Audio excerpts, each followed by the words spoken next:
हरे भरे खेतों से भरपूर पैदावार,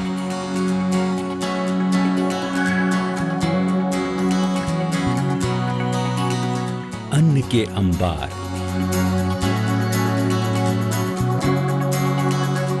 ताल तलैयों में नीली क्रांति से समृद्धि, पशुपालन से आमदनी में इजाफा, खुशहाल और संपन्न किसान परिवार। बीते 3 सालों में भारत सरकार के कृषि एवं किसान कल्याण मंत्रालय के प्रयासों ने गांवों की तस्वीर और किसानों की तकदीर बदल दी है। हमारे सामने चुनौती थी, एक के बाद एक योजना बनाई। हम किसान को ताकतवर बनाने के निर्णय करते हैं। दूरदर्शी और कुशल नेतृत्व, जमीनी हकीकत से जुड़ी नीतियों और पर्याप्त बजट आवंटन से खेत खेत हरियाली, गांव गांव खुशहाली का सपना तेजी से साकार हो रहा है।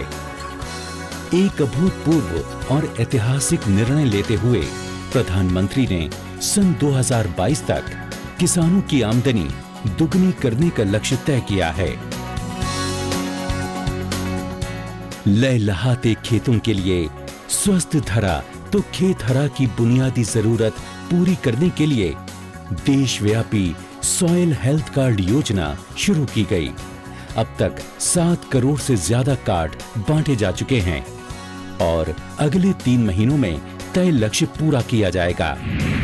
पर ड्रॉप मोर क्रॉप, हर खेत को पानी पहुंचाने के मकसद से प्रधानमंत्री कृषि सिंचाई योजना के अंतर्गत खेतों में तालाब बनाने और सूक्ष्म सिंचाई प्रणालियां लगाने के लिए वित्तीय सहायता दी जा रही है।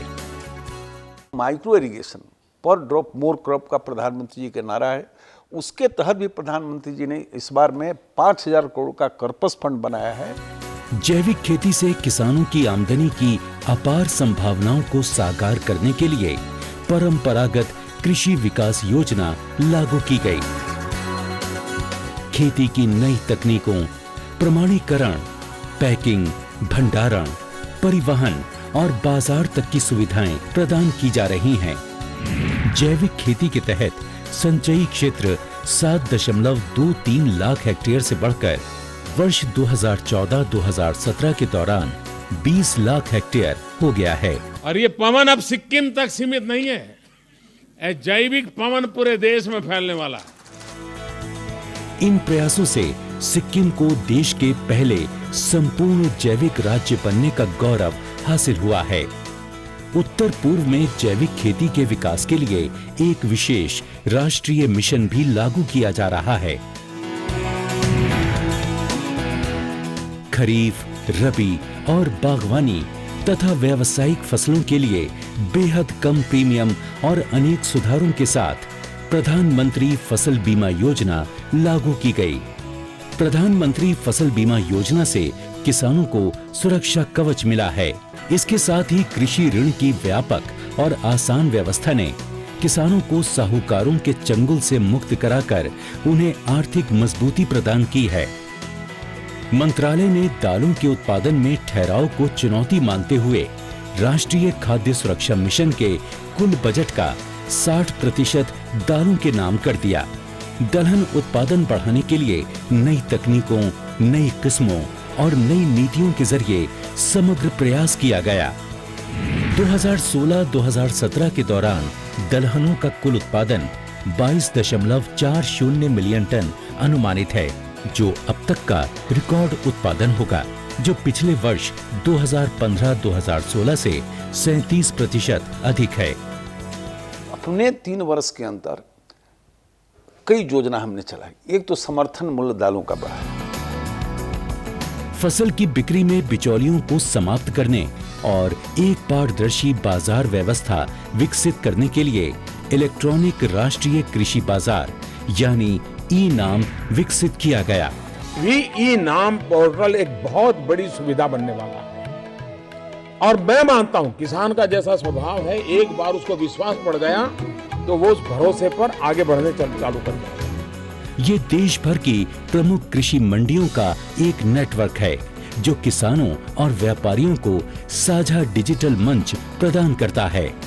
अब तक 13 राज्यों की 417 मंडियां इससे जुड़ चुकी हैं। इनकी संख्या जल्द ही 585 तक पहुंच जाएगी। 15 मई 2017 तक 20 करोड़ रुपए के 84 लाख टन कृषि उत्पाद का कारोबार ई नाम पर हो चुका है। 15 मई 2017 तक 46 लाख किसानों, 90,000 व्यापारियों और 46,411 कमीशन एजेंटों को ई नाम प्लेटफॉर्म पर पंजीकृत किया जा चुका है। साथ ही कृषि निर्यात को बढ़ावा देकर भी किसानों की आमदनी बढ़ाने की ओर ठोस कदम उठाए गए हैं। बागवानी विकास की अनेक योजनाओं को समेकित करके एकीकृत बागवानी विकास मिशन शुरू किया गया, जिसमें नई तकनीकों से लेकर कोल्ड चेन के विकास और बाजार सुविधाओं तक को वित्तीय सहायता दी जा रही है। देश के उत्तर पूर्वी, हिमालयी क्षेत्रों और जम्मू कश्मीर में बागवानी विकास के लिए विशेष पैकेज दिए गए, जिससे इन क्षेत्रों में अधिक बागवानी से किसानों की सामाजिक आर्थिक दशा में सुधार हुआ है। जम्मू कश्मीर में सैफरन पार्क की स्थापना करने से इस क्षेत्र के किसानों के लिए समृद्धि के द्वार खोल दिए गए हैं।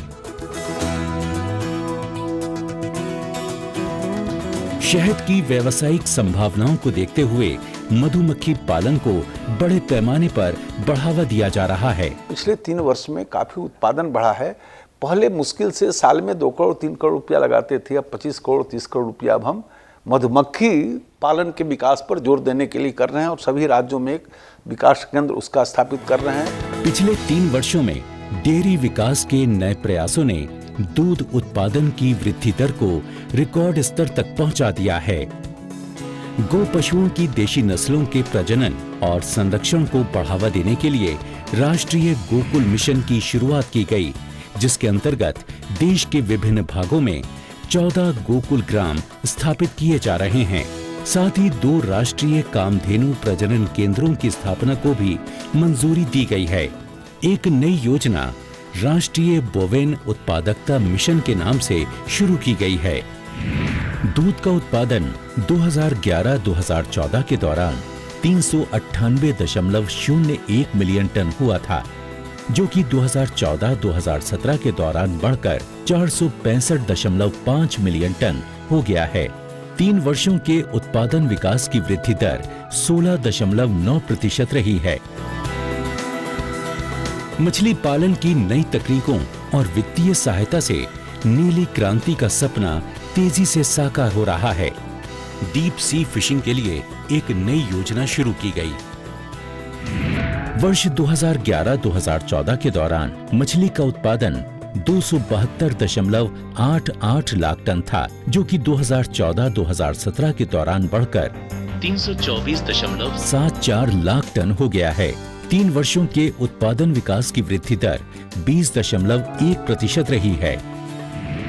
वर्ष 2011-2014 के दौरान अंडा उत्पादन 210.93 बिलियन था, जो कि 2014-2017 में बढ़कर 248.73 बिलियन हो गया।